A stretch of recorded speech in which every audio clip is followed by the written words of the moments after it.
نحمده ونصلي ونسلم على رسوله الكريم اما بعد فاعوذ بالله من الشیطان الرجیم بسم اللہ الرحمن الرحیم۔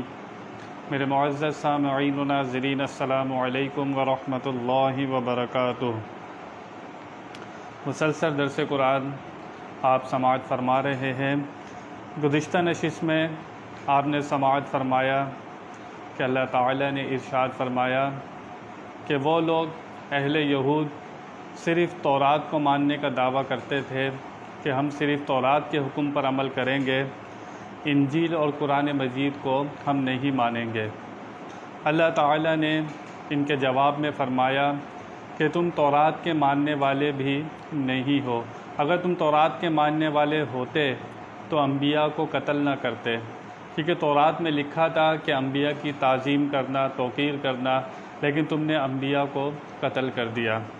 اور یہاں تک تم نے ظلم کیا کہ تم نے تورات میں لکھا تھا اللہ کے سوا کسی کی عبادت نہ کرنا، لیکن تم اتنے ظالم تھے کہ موسیٰ علیہ السلام تورات لینے کے لیے 40 دن کوہ طور پر جب رہے تو تم نے پیچھے سے بچھڑے کی پوجا شروع کر دی۔ اس کا مطلب یہ ہے جو تم تورات کے ماننے کا دعویٰ کر رہے ہو صرف تم زبانی دعویٰ کر رہے ہو۔ آج آیت نمبر 92 میں اللہ تعالیٰ ان کی ایک اور تردید فرما رہا ہے کہ یہ لوگ جو زبانی دعویٰ کرتے ہیں ان کے دل میں نہ تورات کی محبت تھی، نہ موسیٰ علیہ السلام کی محبت تھی، نہ اللہ کی محبت تھی۔ ان کے یہ سب دعوے صرف زبانی تھے۔ ان کے دل میں کیا تھا؟ اللہ تعالیٰ اس آیت میں ایک اور تردید فرما رہا ہے، ان کی باتوں کا جواب دے رہا ہے۔ چنانچہ اللہ فرماتا ہے وَإِذْ أَخَذْنَا مِيثَاقَكُمْ وَرَفَعْنَا فَوْقَكُمُ الطُّورَ، اور جب ہم نے عہد لیا تم سے، تمہارا عہد جب ہم نے عہد لیا، یعنی کہ تورات شریف پر سارے احکام پر تم عمل کرنا، ہم نے تم سے یہ عہد لیا۔ عہد موسیٰ علیہ السلام نے لیا تھا، لیکن بعض دفعہ انبیاء کے کام کو اللہ تعالیٰ اپنی طرف نسبت دے دیتا ہے اور فرماتا ہے کہ ہم نے عہد لیا، حالانکہ عہد موسیٰ علیہ السلام نے لیا تھا، لیکن اس کی نسبت اللہ تعالیٰ نے اپنی طرف کی۔ اور اللہ تعالیٰ نے عہد لیا تھا تورات پر عمل کرنا۔ اللہ فرماتا ہے وَرَفَعْنَا فَوْقَكُمُ الطُّورَ، اللہ فرماتا ہے تم نے اس عہد کو توڑ دیا اور تم تھے ہی عہد توڑنے والے، اور تم تورات لینا کب چاہتے تھے؟ اب اللہ تعالیٰ نے ان کی ایک اور حالت کو بیان فرمایا کہ ان کی کیا حالت تھی۔ یہ تو تورات لینا ہی نہیں چاہتے تھے۔ ایک تو ہوتا ہے نا کہ خوشی خوشی کوئی حکم دیا جا رہا ہے اس کو لے لے، نہیں، اللہ فرماتا ہے تمہیں تو تورات زبردستی دی گئی تھی، اور کیسے دی گئی تھی؟ وَرَفَعْنَا فَوْقَكُمُ الطُّورَ، تمہارے اوپر طور پہاڑ کو شامیانے کی طرح کھڑا کر دیا تھا، معلق کر دیا تھا ہوا کے اندر۔ اگر تم تورات لیتے ہو تو ٹھیک ہے، ورنہ یہ کوہ طور پہاڑ تمہارے سر پر گرا دیا جائے گا۔ اللہ فرماتا ہے تم نے اس پہاڑ کے ڈر سے، اس کے خوف سے تورات لینے کو قبول کیا۔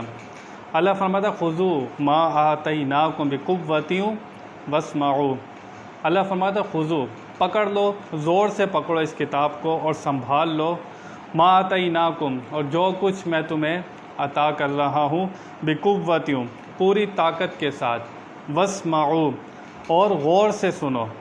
اللہ فرما رہا ہے اس کتاب کو پکڑ لو، جو کچھ تمہیں عطا کیا جا رہا ہے مضبوطی سے تھام لو، پھر اس کتاب کے سارے احکام غور سے سنو۔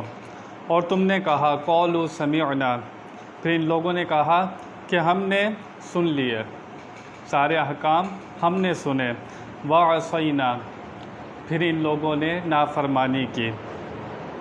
سننے کے فوراً بعد سارے احکام تورات شریف کے سن لیے، سننے کے بعد فوراً انہوں نے پھر نافرمانی شروع کر دی۔ اب ایسا کیوں ہو رہا تھا؟ ڈر کے مارے تورات شریف کو لے لیا، کوہ طور پہاڑ ان کے سر پر مسلط کر دیا گیا، اور انہوں نے کہا ہم نے سارے احکام سن لیے، اور سننے کے بعد کہا کہ ہم نے تمام احکام سنے، وعصینا، پھر نافرمانی کی۔ اللہ فرماتا ہے وَأُشْرِبُوا فِي قُلُوبِهِمُ الْعِجْلَ بِكُفْرِهِمْ، اور انہیں پلا دی گئی تھی فی قلوبہم العجلہ، ان کے دلوں میں بچھڑے کی محبت۔ کس کی محبت؟ بچھڑے کی محبت۔ بکفرہم، ان کے کفر کے سبب، ان کے کفر کے سبب ان کے دل میں کیا تھا؟ بچھڑے کی محبت تھی۔ تورات شریف بھی لے رہے تھے، کوہ طور کے ڈر سے لے رہے تھے، لیکن دلوں کی حالت کیا تھی؟ اس کے اندر وہی بچھڑے کی عبادت کا مزہ تھا دل کے اندر، کہ یہاں پر تورات لے لیں گے لیکن دل بچھڑے کی طرف ہی لگے ہوئے تھے۔ چنانچہ ان کی قوم نے، بنی اسرائیل نے کہا تھا کہ ہمارے لیے بھی کوئی ایسا خدا ہونا چاہیے جس کا جسم ہو، جو ہمیں نظر آئے۔ چنانچہ تورات لینے سے پہلے ہی ان کے ارادے ٹھیک نہیں تھے۔ ان کے دل میں سامری نے جو بچھڑا بنایا تھا اس کی محبت ان کے دل میں موجود تھی۔ حالانکہ موسیٰ علیہ السلام نے وہ بچھڑا جلا کر اس کی راکھ دریا میں بہا دی تھی، لیکن یہ لوگ اتنے ظالم تھے، یہ لوگ اس دریا میں جا کر اس کے پانی کو پی لیا انہوں نے، اس دریا کے پانی کو، اس کی راکھ کا اثر ان کے دلوں تک پہنچا۔ اللہ فرماتا ہے وَأُشْرِبُوا فِي قُلُوبِهِمُ الْعِجْلَ بِكُفْرِهِمْ، اور انہیں پلا دی گئی بچھڑے کی محبت ان کے دلوں کے اندر۔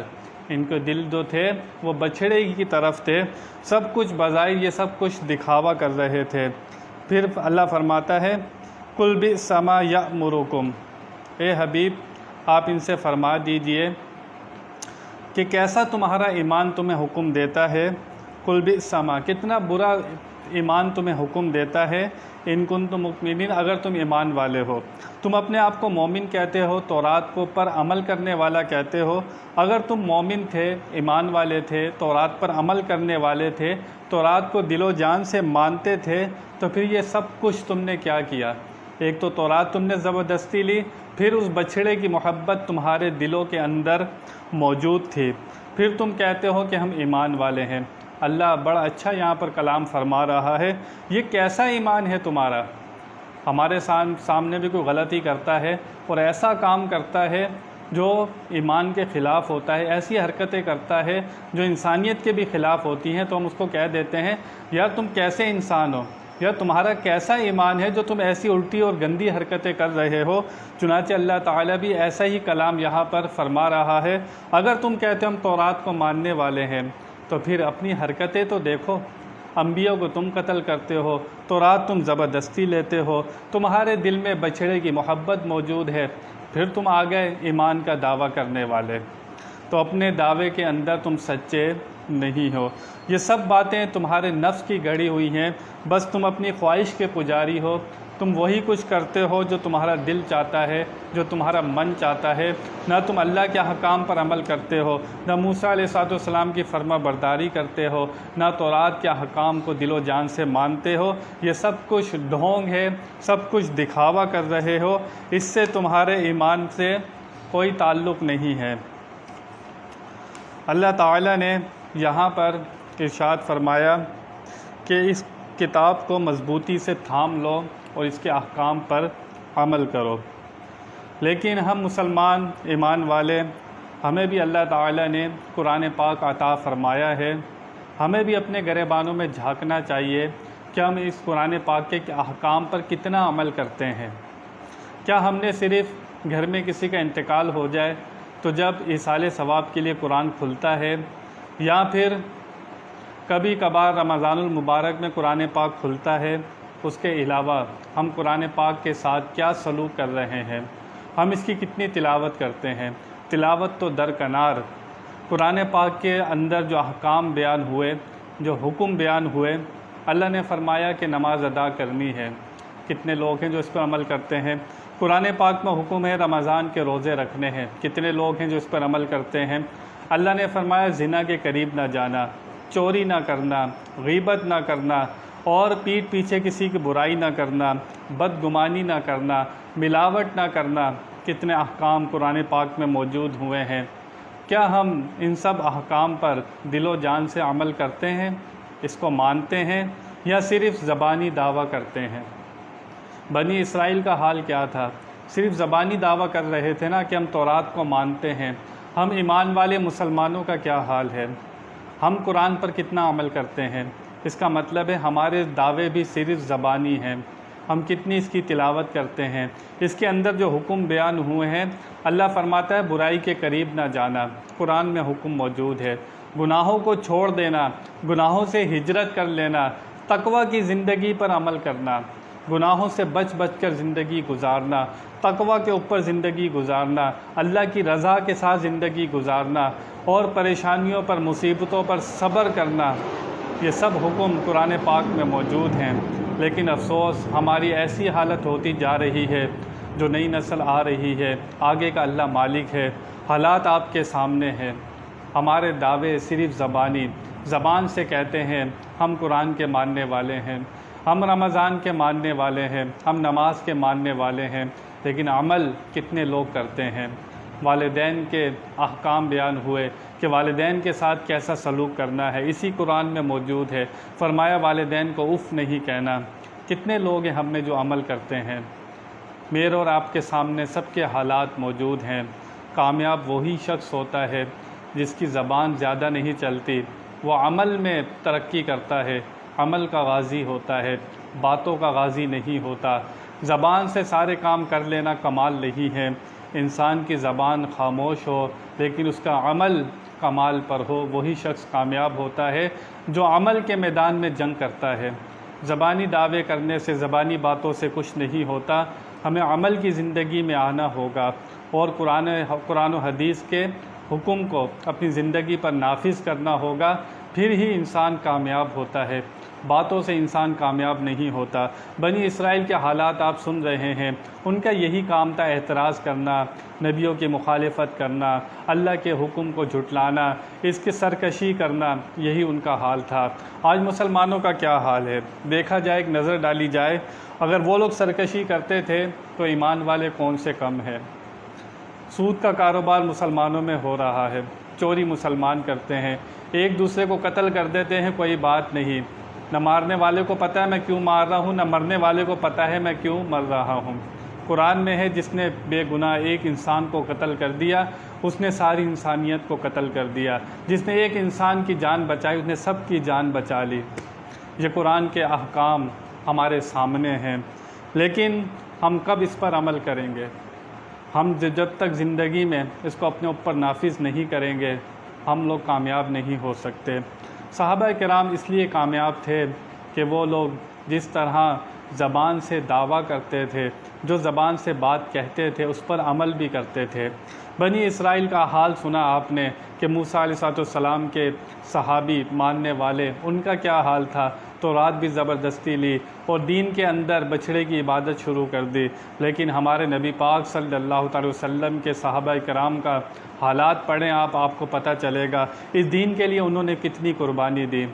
حضرت بلال کے حالات دیکھیں، کلمہ طیبہ پڑھ کر مسلمان ہو کر غیر مسلم ان پر کتنا ظلم و ستم کرتے تھے، لیکن وہ اسلام کے اوپر ڈٹے رہے۔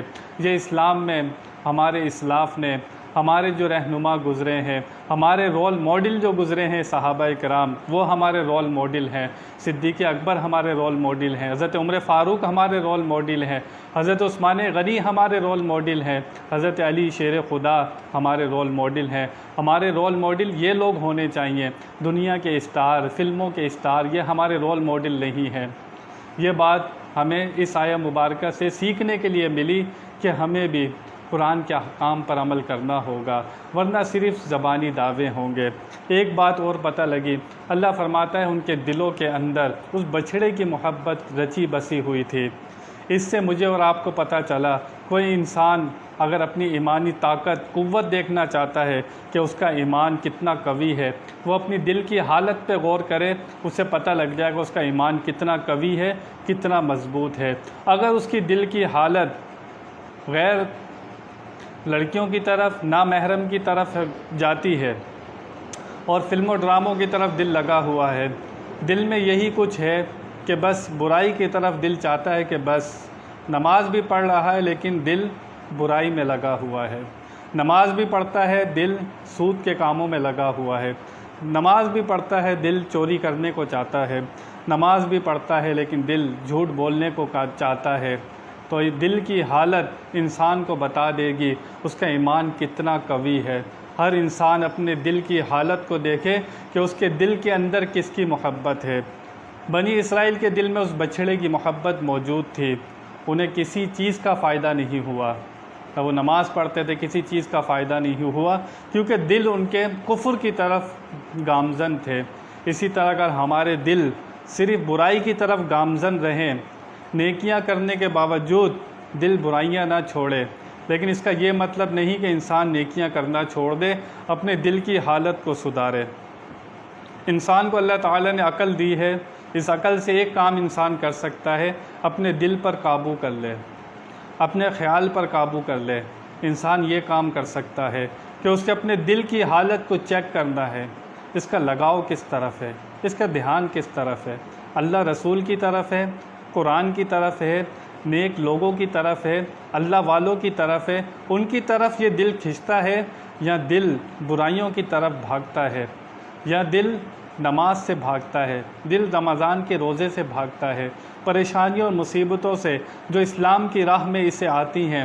رمضان کے روزے اس لیے نہیں رکھتا کہ مجھ سے برداشت نہیں ہوتی گرمی، مجھ سے برداشت نہیں ہوتا روزہ، تو پھر اس کو اپنے ایمان کی قوت کو چیک کرنا ہوگا۔ ہمارے بزرگوں نے بہت محنتیں کی ہیں، ہمیں تو پلیٹ میں رکھ کے مسلمان ہو گئے، مسلمان کے گھر میں پیدا ہو گئے، اس لیے ہمیں اس کی اتنی قدر نہیں ہے۔ لیکن مجھے اور آپ کو اس آیہ مبارکہ سے یہی پیغام ملا، ہم نے اپنے دل کی حالت کو بھی چیک کرنا ہے۔ اور بنی اسرائیل تورات پر عمل نہیں کرتے تھے، صرف زبانی دعویٰ کرتے تھے، زبان سے کہتے تھے ہم ماننے والے ہیں، دل سے نہیں مانتے تھے۔ ہم نے قرآن کو دل سے ماننا ہے، اس کے ایک ایک حکم پر ہم نے عمل کرنا ہے، ہم نے اللہ کو راضی کرنا ہے، اس کے رسول کو راضی کرنا ہے۔ وہ شخص کامیاب ہوتا ہے جو اپنے اوپر غور و فکر کرتا ہے، اپنے دل کی حالت کو چیک کرتا ہے، اپنے خیالات کو دیکھتا ہے، اپنی سوچوں کو دیکھتا ہے، اپنا لگاؤ دیکھتا ہے، میرا لگاؤ کس طرف ہے۔ اگر لگاؤ اللہ رسول کی طرف ہے، نمازوں کی طرف ہے، رمضان کے روزے کی طرف ہے، نیکیوں کی طرف لگاؤ ہے، اللہ والوں کی طرف لگاؤ ہے، تو انسان کامیابی کی طرف جا رہا ہے، اللہ کے قریب ہوتا جا رہا ہے۔ لیکن اس کا دل اگر برائیوں میں پھنسا ہوا ہے اور وہ یہی چاہتا ہے کہ بس نافرمانی کرتا رہے اور برائیوں کے اندر مزہ ڈھونڈتا رہے، تو پھر وہ شخص اپنے نفس کو خوش کر رہا ہے۔ ہم نے اپنے نفس کو خوش نہیں کرنا، شیطان کو خوش نہیں کرنا، ہم نے اللہ کو خوش کرنا ہے، اس کے محبوب کو خوش کرنا ہے۔ ہم نے مرنے کے بعد اللہ کو منہ دکھانا ہے، اس کے رسول کو منہ دکھانا ہے۔ کوئی دنیا کا بندہ کوئی آپ کے کام نہیں آئے گا، جن کو خوش کرنے کے لیے صبح سے شام تک تم لوگ مارے مارے پھرتے ہو کہ یار یہ راضی ہو جائے، وہ راضی ہو جائے، وہ کبھی راضی نہیں ہوں گے۔ یہ سب دنیا مطلب کی ہے، جب مطلب ہوتا ہے تو وہ آپ کے پاس آ جاتے ہیں، جب ان کا مطلب نکل جائے گا پھر آپ کون تو میں کون۔ اس سے اچھا ہے بندہ ساری زندگی دوسروں کو راضی کرنے میں گزار دے اور اپنی زندگی ضائع کر دے، اس سے اچھا ہے وہ مخلوق سے زیادہ اللہ رسول کو فوقیت دے، قرآن کے حکم کو فوقیت دے کہ مجھے اس کا پابند ہونا ہے۔ مخلوق کے لیے دل میں محبت رکھنی ہے، مخلوق کے لیے برائی نہیں رکھنی، لیکن اللہ رسول کے اوپر کسی کو زیادہ اہمیت نہیں دیتی، کیونکہ حدیث شریف میں آتا ہے بندہ مومن نہیں ہو سکتا، لا یؤمن احدکم حتی یکون احب الیہ من والدہ وولدہ والناس اجمعین۔ بندہ اس وقت تک مومن نہیں ہو سکتا، حضور فرماتے ہیں جب تک میں اس کی جان سے، اس کے والد کی جان سے اور تمام لوگوں سے زیادہ میں اس کو پیارا نہ ہو جاؤں۔ جب اللہ کے رسول تمہیں ہر چیز سے زیادہ پیارے ہو جائیں تو سمجھنا تمہارا ایمان کامل ہو گیا ہے۔